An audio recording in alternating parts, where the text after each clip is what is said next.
Safari ya Anicet Oura katika ulimwengu wa soka ni hadithi ya ndoto, uvumilivu na kupambana hatua kwa hatua. Kijana huyu, raia wa Ivory Coast, alianza safari yake ya mpira akiwa na ndoto kubwa kama vijana wengine wa Kiafrika ya Magharibi, akicheza mitaani kabla ya kupata nafasi ya kujiunga na klabu ya Africa Sport de Abidjan.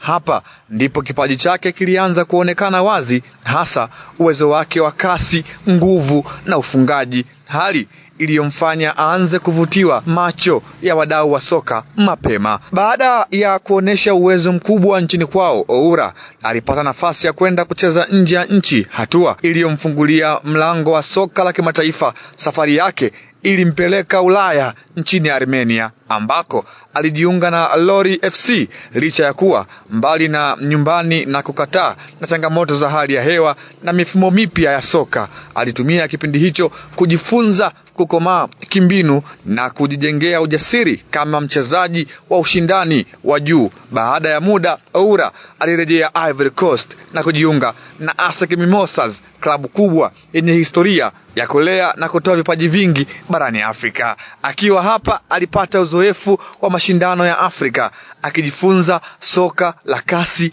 na presha, jambo lililomsaidia kuendelea kukua kiakili na kimwili kama mshambuliaji. Hatua muhimu zaidi katika taaluma yake ilikuja alipohamia Afrika ya Kusini na kujiunga na Stellenbosch FC katika ligi yenye ushindani mkubwa. Oura alionekana kama mchezaji mwenye uwezo wa kuleta tofauti, akichangia mabao na pasi ya mwisho. Uwezo wake ulisaidia klabu hiyo kupata mafanikio makubwa, ikiwa ni pamoja na kushinda Kering Knockout Cup, hatua iliyomweka kwenye ramani ya wachezaji wanaofuatiliwa kwa ukaribu barani Afrika. Kwa lengo la kuongeza uzoefu zaidi, Oura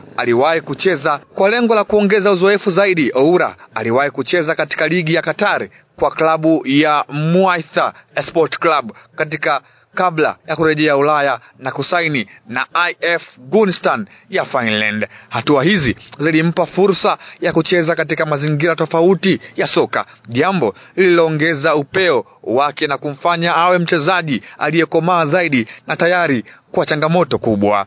Mnamo Januari mwaka 2026, safari yake ikamfikisha Tanzania, ambako Simba Sport Club ilimtambulisha rasmi kama mchezaji wao mpya. Kujiunga na Simba ni hatua kubwa katika taaluma yake, kwani klabu hiyo ni miongoni mwa vigogo wa soka Afrika Mashariki na kushiriki mara kwa mara mashindano ya CAF.